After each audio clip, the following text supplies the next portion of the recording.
नमस्कार। जैसा कि आप देख पा रहे हैं, आज का जो टॉपिक है हमारा वो है वेदों में ऋण की अवधारणा। पिछले वीडियो में हमने ऋत की अवधारणा पर बात की थी और इस वीडियो में हम बात करेंगे ऋण की अवधारणा पर। ये भी आरएस के सिलेबस में दिया हुआ है आपके, और वैसे भी ये सामान्य रूप से भी, साधारण रूप से भी बहुत ही बेहतरीन अवधारणा है। इसके बारे में सबको जानना चाहिए, समझना चाहिए और साथ ही इस पर अमल भी करना चाहिए। ऋण से हमारे सामान्यतः ये आता है, जो सामान्य बोलचाल की भाषा में जो ऋण हम यूज करते हैं कि ऋण लेना,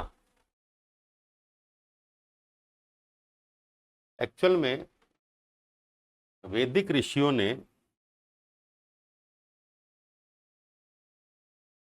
यहाँ पर जो ऋण शब्द का प्रयोग किया है वो इसलिए किया कि ऋण शब्द में ही अपने आप में चुकाने का भाव निहित होता है।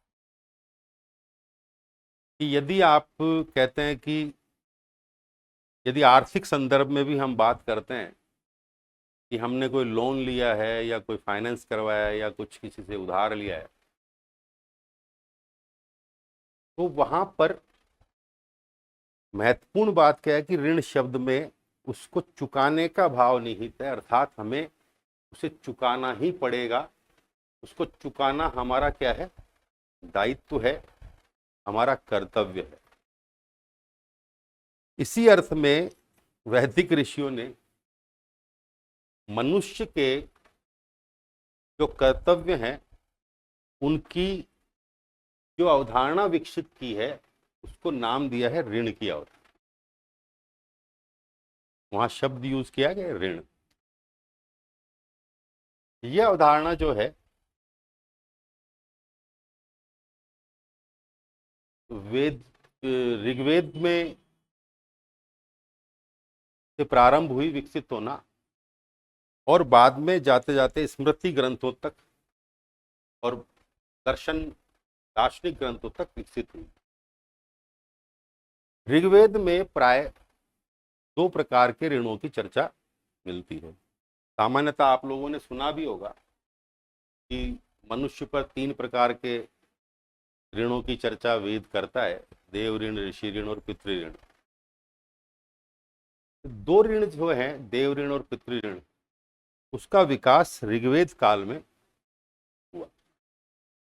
ऋग्वेद में देव ऋण और ऋषि ऋण से रिलेटेड मंत्र मिलते हैं। जो देव ऋण और पितृ ऋण से रिलेटेड, ऋषि ऋण से जो रिलेटेड मंत्र मिलते हैं वो यजुर्वेद पे।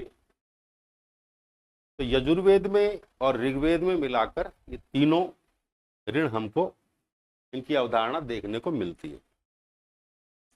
अब ये अवधारणा जो है, इसमें दो और ऋण बाद में चिंतकों ने, वैदिक ऋषियों ने जोड़े, जिसमें एक मनुष्य ऋण है और एक भूत ऋण है। ऐसे करके ये पांच प्रकार के ऋण। मनुष्य ऋण शतपथ ब्राह्मण में हमें मिलता है, उसका उद्गम, और जो भूत ऋण है उसका उद्गम हमें स्मृति ग्रंथों में, उपनिषद आदि में मिलता है। ये जो अवधारणा का विकास है, ये क्यों हुआ ऋण की अवधारणा का? हमारा जो अस्तित्व है मनुष्य का, उस अस्तित्व के पीछे बहुत सारी चीजें काम कर रही हैं। मेरा जो ये अस्तित्व है मनोदैहिक, इस अस्तित्व को इस रूप में लाने के लिए और इस रूप को निरंतर चलाए रखने के लिए बहुत सारी चीजों की मुझे जरूरत पड़ती है। वो वो प्रकृति की वो ऐसी कौन सी सत्ताएं हैं, कौन सी चीजें हैं जिससे मेरा ये अस्तित्व इस रूप में आया,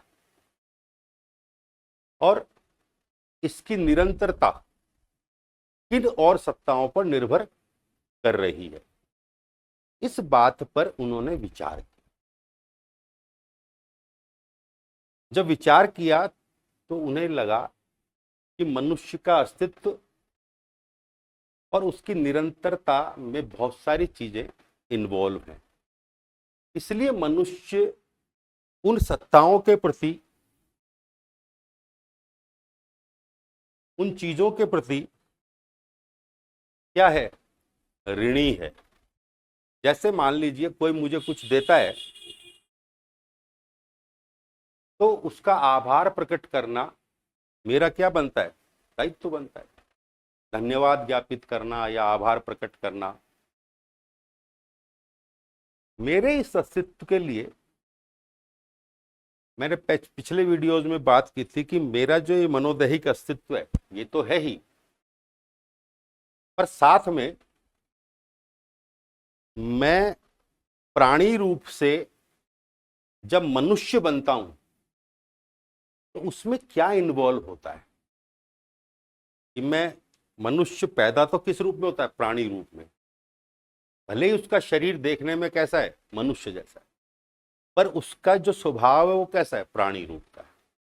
पर वो प्राणी रूप से जब मनुष्य बनता है तो उस मनुष्य बनने में कौन सी चीजें योगदान करती है, कौन मनुष्य बनाता है उसको। और मनुष्य से जब वो व्यक्ति बनता है तो व्यक्ति कैसे बनता है।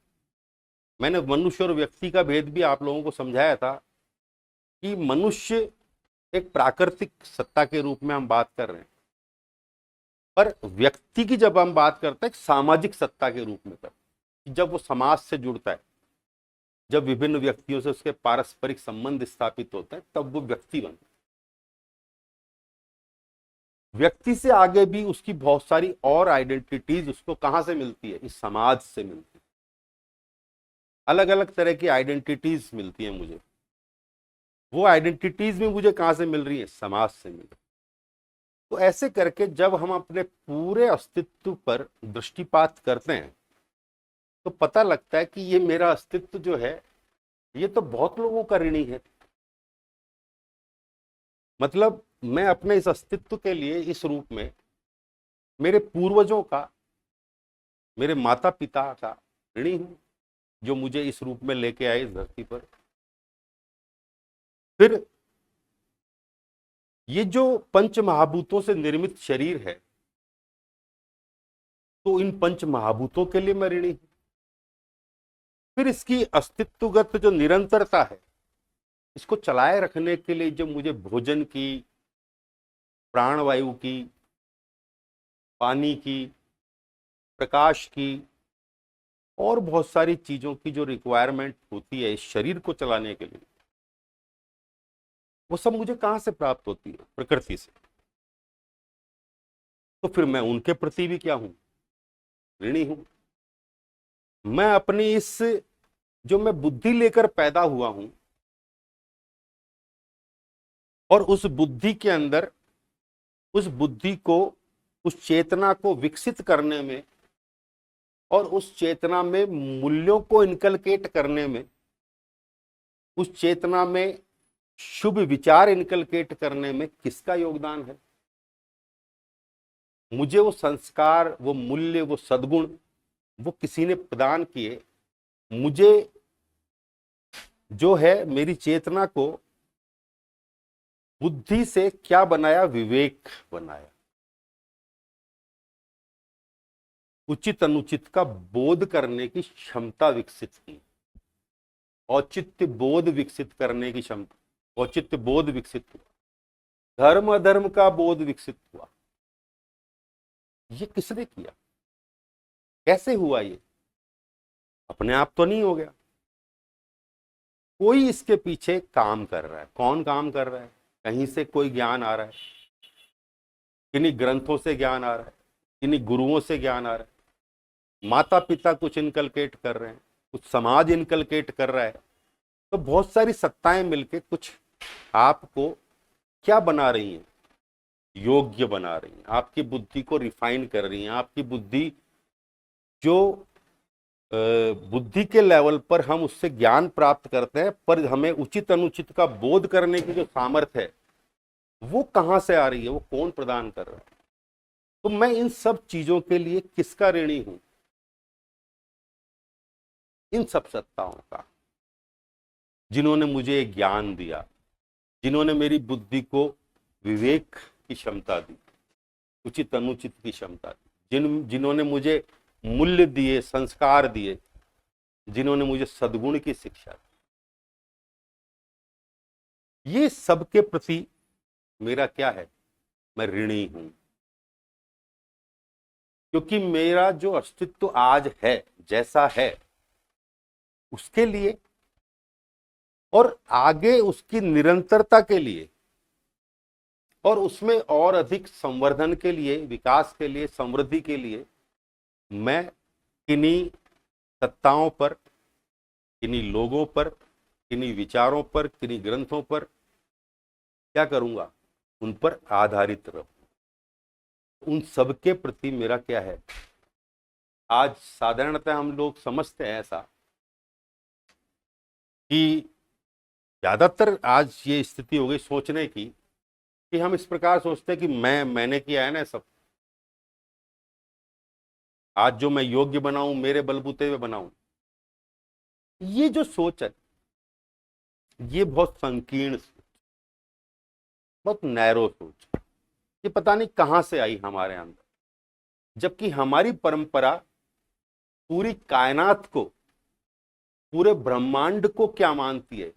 एक जैविक सत्ता मानकर, और उसके अंदर एक सामंजस्य और एक हार्मनी मानते हुए कि ये सब एक दूसरे से जुड़े हुए हैं और किसी एक के भी दिक्कत करने से सारे के सारे सिस्टम में दिक्कत पैदा होती है, ऐसा हम मानते हैं। तो हम हर लिविंग और नॉन लिविंग जो चीजें हैं इस ब्रह्मांड में, इस धरती पे, उन सबको क्या करते हैं? महत्व देते हैं, क्योंकि उनके अस्तित्व से ही मेरा अस्तित्व, उनके होने से, भले ही वो हो सकता है कि किंचित फर्क डाल रहा हो, पर वो फर्क है। ऐसा नहीं है कि एक छोटा सा जीव भी यदि इस धरती पर नहीं होगा तो मुझ पर कोई फर्क नहीं पड़ेगा, पड़ेगा फर्क, क्योंकि वो उस जैव श्रृंखला का, उस जो आपस में एक दूसरे के सह अस्तित्व से जो हम चल रहे हैं, उसमें से कुछ लोग यदि हट जाएंगे या कुछ अपना कर्तव्य नहीं निभाएंगे तो क्या होगा? दिक्कत पैदा हो। आज मान लीजिए सौर मंडल में से, हमारा जो सौर मंडल है उसमें से एक ग्रह गड़बड़ करने लग जाए तो क्या स्थिति होगी? ऐसी स्थिति आज हमारे यहाँ धरती पर हमने कर लिया है। हजारों लाखों प्रजातियां आज हमारे यहाँ से एक्सटिंक्ट हो गई। क्यों हो गई? क्योंकि हमने वो जो आभार था, वो जो ऋण था उनके प्रति हमारा, उसको हमने समझा ही कि इन चीजों के प्रति हम ऋणी हैं और उनका एग्जिस्टेंस है तो हमारा एग्जिस्टेंस, हमारा साथ एग्जिस्टेंस। ये जो बात थी ये वैदिक ऋषियों ने समझी, और आप देखेंगे पांचों ऋणों में कि सब कुछ को शामिल कर लिया, कुछ नहीं छोड़ा। छोटे से छोटे लिविंग और नॉन लिविंग जो बीइंग्स हैं सब इन्वॉल्व हैं, और सबके प्रति हमारा ऋण है, हम ऋणी हैं, और हमें उस ऋण को चुकाना है, उस ऋण को चुकाना है। क्योंकि आज मेरा जो भी जैसा भी स्वरूप है, अस्तित्व है, उसके लिए मैं बहुत सारी चीजों पर निर्भर कर रहा हूं। तो ये बात दिमाग से निकाल दें कि ये मैं तो स्वयंभू सत्ता हूं, मैं आज जो कुछ हूं वो खुद की बलबूते पर हूं, ये गलतफहमी है इंसान को, और ये बहुत बड़ी गलतफहमी कुछ पिछले सालों में पैदा हुई, जिसके कारण से बहुत सारी दिक्कतें जो आज आप देख रहे हैं वो उत्पन्न हुई। तो शुरू करते हैं। ये बैकग्राउंड तो आपको समझ में आ ही गया कि जो ऋण की अवधारणा है उसके पीछे क्या कारण है। हम जो ऋणी हैं विभिन्न सत्ताओं के, अपने अस्तित्व के लिए उस ऋण को चुकाना है, और उस ऋण को चुकाना हमारा क्या है, दायित्व है और कर्तव्य है। इसीलिए ऋण की अवधारणा को किससे जोड़कर देखा जाता है, कर्तव्य की अवधारणा। ये ड्यूटीज हैं, हमारी रेस्पॉन्सिबिलिटीज हैं, ये हमारा उन सत्ताओं के प्रति आभार है, ग्रेटिट्यूड है। ये एक कृष्ण यजुर्वेद की संहिता है, तैत्तिरीय संहिता। उस तैत्तिरीय संहिता में ये मंत्र आता है जिसमें 3 ऋण की चर्चा की गई है। बाकी ऋणों की चर्चा आगे के शास्त्रों में, आगे ग्रंथों में मिलती है। जायमानो वै ब्राह्मणश् त्रिभिर ऋण जायते ब्रह्मचर्णे ऋषिभ्यो यज्ञेन देवभ्य प्रजया प्रत्यभ्य एष वा ऐनृणो यः। ये कृष्ण यजुर्वेद तैत्तिरीय संहिता में मिलता है। ये और भी लंबा है, मैंने थोड़ा सा इसका पीस लिया है वहां से छोटा, कि जो ब्राह्मण रूप में पैदा होता है वो क्या करता है, 3 ऋण लेकर पैदा होता है। त्रिभिर ऋण जायते ब्रह्मचर्येण ऋषिभ्यो।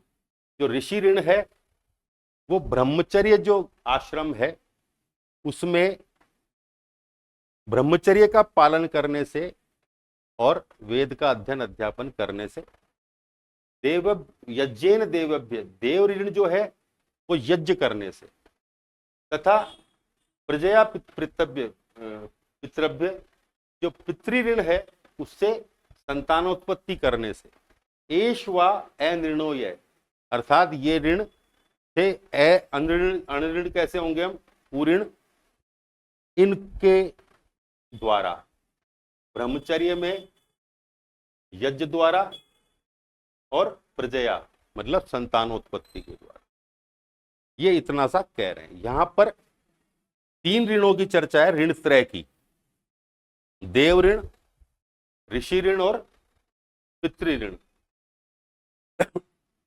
इसमें कालांतर में 2 और ऋणों की चर्चा आई, मनुष्य ऋण और भूत ऋण।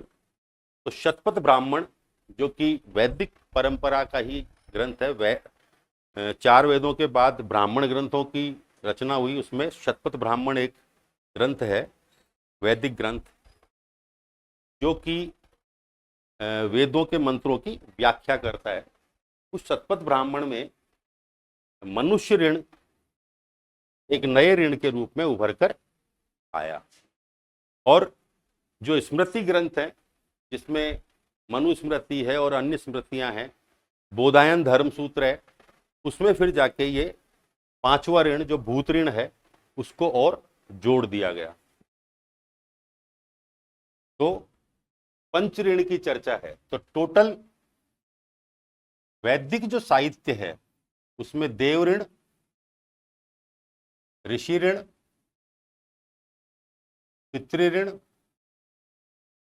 मनुष्य ऋण और भूत ऋण, ये 5 ऋण, इसको नृ ऋण भी कहते हैं। नृ, ऐसे करके 5 ऋण ही। देव ऋण मतलब देवताओं के प्रति हम ऋणी हैं, ऋषियों के प्रति, पितृ अर्थात हमारे पूर्वज और माता पिता, मनुष्यों के प्रति, और भूत मतलब जो मनुष्य समाज के अतिरिक्त जितने भी बीइंग हैं, जो लिविंग हैं और नॉन लिविंग हैं, उन सब के प्रति भी हम क्या हैं, ऋणी हैं। उन सबको किस कैटेगरी में रखा, भूत ऋण। Let's meet in the next part, देव ऋण।